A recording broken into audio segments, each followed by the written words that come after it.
We're making hay. How we doing? What's up, Tony? It's been a while. It has. So we're over at Empire, and they've got this cool little it's a 311. 311. We're gonna test it out as a rake tractor, right? Yes, we are. Tony's the man. Tony knows. Tony and Brian go way back. Wow, that's back when you started, huh? Yes. Back in the 90s, working on balers. But anyways, we're gonna test out this cool little rake tractor. Anything special about it we should know? So it's gonna be easy to run. Easy. How wide is it's under 80 inches, right? It is. We set the outside of the tires at 80 inches. 80 inches, sweet. Awesome. Well, let's hopefully I can get home.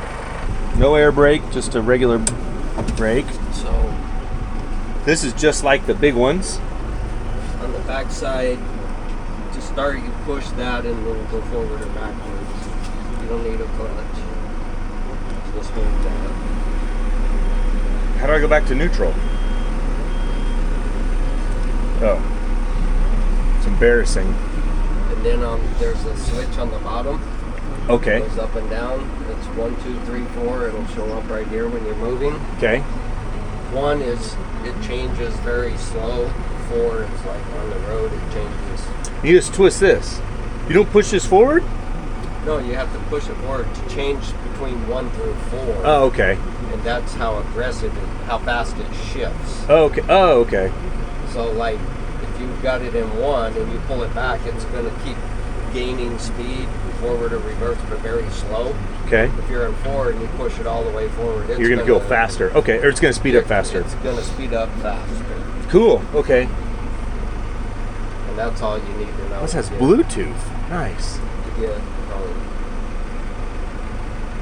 so just you got your brake off, pull the top.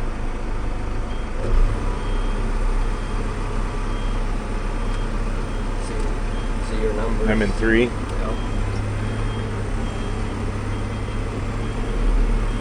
Oh, that's annoying. It beeps.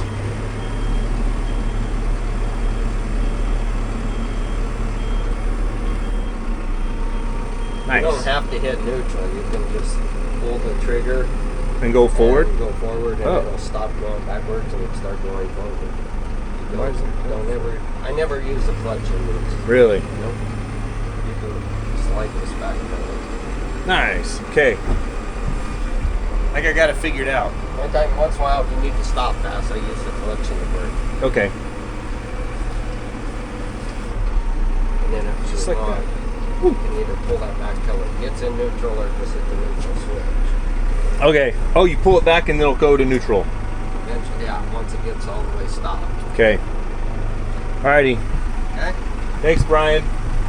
It's easy. Jeez, Brian slammed that door like he was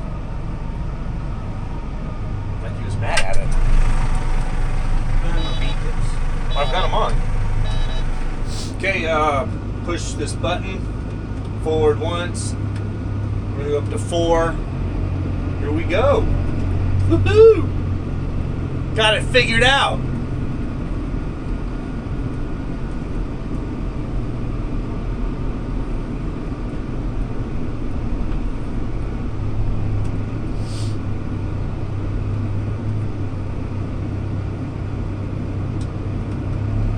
Onto the highway. Ooh, let's see how fast this baby goes.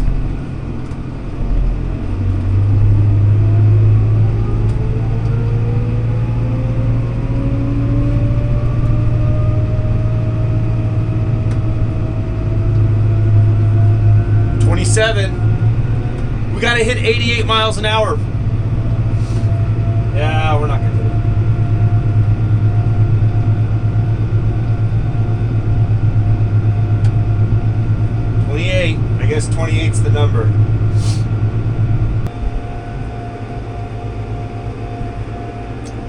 Can you read that? I don't know if you can.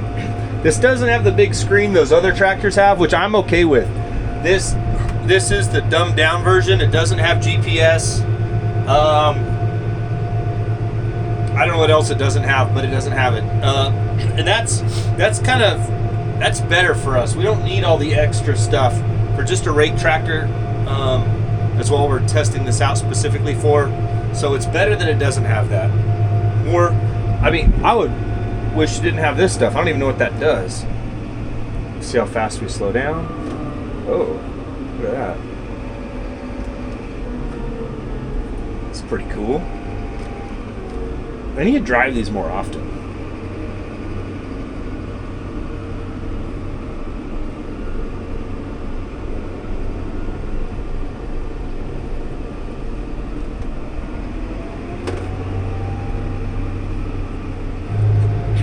The reason for this tractor, when we're raking hay, because we're not on pivots, we're not on open dry land fields, we are on flood irrigated fields, so we have a top and a bottom of every field. I mean, even pivots have to turn around. But every pass, I mean, they're turning at the bottom, they're turning at the top. There's a lot of turning. If it's a nice smooth field with good conditions, they might be in range C, gear 1, or and then to make the turn, they've got to drop down into range B to make the turn. Or they could be in B if it's kind of if the top or bottom is really rough and they're in range B, they might have to drop down into B1, ride the clutch, and make that 180-degree turn. And really, they should be slowing down that much anyways. Those tight turns to the bottom of the field will tear up the field. So by testing out or going to this transmission where it's all controlled right here by the transmission, can go through all ranges without having to use a clutch, without having to come to a stop.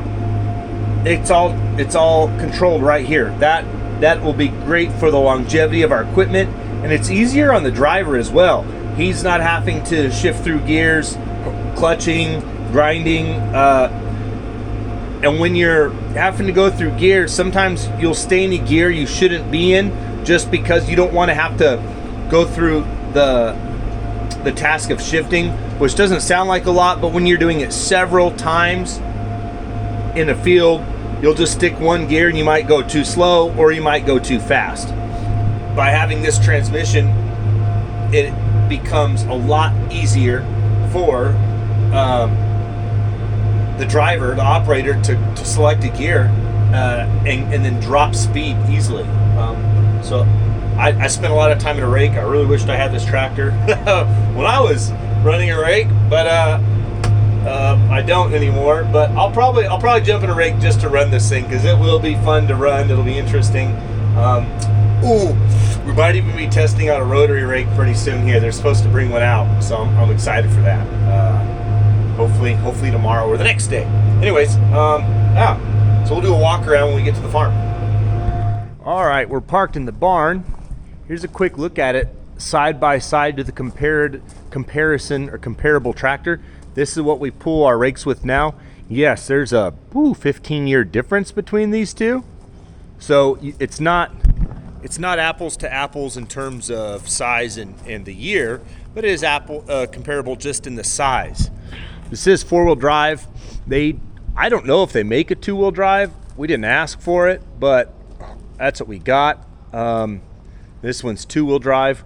We don't really need 4-wheel drive, but it's hard to find it without it. So whatever, you just take what you get. But the transmission is where it's all gonna be. It is nice that this has a buddy seat for training purposes, especially, I locked it, which I have the key. I just could get in there if I want. 311 Vario. There we go. Oh, we're good. Okay. Oh. So, man, I'm not around enough tractors. Do they all do this now? Oh, whoops. Oh, blow that out. It's nice. Especially in the dry desert. That's cool. They probably all do that. I'm just so far behind on the times. Well, it's nice and clean. Not a whole lot to really see, I guess. It's not like we're looking at a hot rod. Man, super clean little tractor. Just in case I want to tow it behind my motorhome. I do like the size of the cab. Those cabs, those deer cabs are a little small, but again, I haven't I haven't driven that whatever has replaced that tractor in the past 15 years. I haven't been on it, so I really can't say too much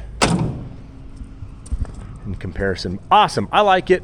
Drivers are gonna like it. It looks a touch longer, or I didn't park even. Yeah, I parked a little further ahead. Awesome. So what we'll do now, because it's on a different height drawbar, Chava's walking over with the level, and we'll level out these rakes, which they should do this all the time. They don't. And that's one of the reasons I want to try out a little more modern rotary rake, so these guys aren't always having to adjust individual wheels. The easier it is, kind of funny, sometimes you buy something because it's cheap, doesn't have a lot of hydraulic cylinders or adjustments. You buy it cheap, but then it takes a lot more tedious adjusting, and then guys don't do it, and then your rakes end up, or your equipment end up not being used properly. So that's one thing I don't like about this. Our guys don't adjust them. I'm honestly lazy, and when I see them out of too low, I don't say anything. So anyways, I'm excited about the rotary too. Looks good. The hay that we're in right now has to be flipped over. It's just, the top is good, the bottom is just a little too soft. So we take these Darf rakes, and when you just put a super light angle in it, the trick is not to roll it all the way over. You just want to flip it over once. If you have an experienced driver, he'll roll it back over the exact same way it was. And we don't want that. See, good on this one? Yeah. So if you see, it's lighter on top. He's gonna flip it over, it'll be green. Green should be showing. Dang, look at that light bar on that cab.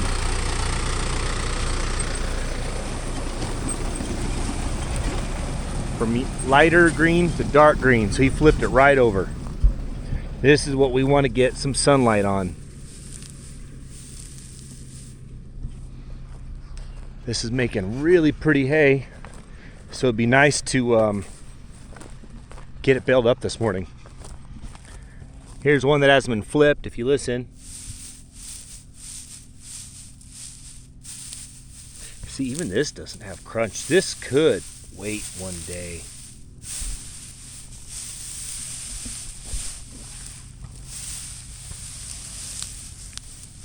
After a long hot summer of you gotta go. If you don't bail today, you're behind. If you don't bail, you're just always behind. Well, with these long nights, it was 54 degrees the other morning. It is gonna heat up with a little cool spell. We're gonna get back up into the hundreds for another couple weeks. But this hay, there is no crunch to it. I think he should wait a day. I'll call Manuel, see what he thinks. Shout out to my new friend. Oh man, we had a little surprise visitor the other day. Mr. Shane Bollinger, the head honcho of AGCO hay equipment engineer. So cool to talk to him. I feel stupid usually when I talk to smart people. I felt really stupid talking to him. I shouldn't say I feel, I am. It's a feeling, I am. But man, a great guy, easy to talk to. When you talk to people that smart, it's amazing that they're able to understand what I'm saying. But to have a great conversation about our equipment, Brian got to talk to him, bale sizes, equipment, the future. He told me when it comes to balers, specifically small balers, 2-string and 3-string, the 3-string is only 2% of the entire bale market. He said, though, the percentage of how many tons, the amount of tons that go through a 3-string bale, all the 3-string balers compared to all the 2-string balers, he said it's a lot higher. I forgot to ask him what the number was. Who knows, the conversation changed, but it says he watches the videos. How cool is that? The head, the biggest, highest up engineer at AGCO. Shane, thanks for watching. You guys, he says he never comments though. I always ask people, comment and share and like. He says he likes, but he doesn't comment. Shane, could you at least say maybe great video? Wow, you don't look as old in person. The grays don't stand out as much in person as they do on video.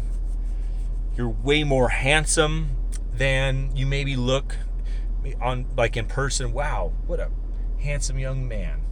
Young man, you got to throw young man in there. Or, you know, just great, good work, or anything, Shane. That would be great. Shane, this video actually is dedicated to you, buddy. Without you, who knows what these balers would look like. Anyways, thanks, Shane. Great to meet you.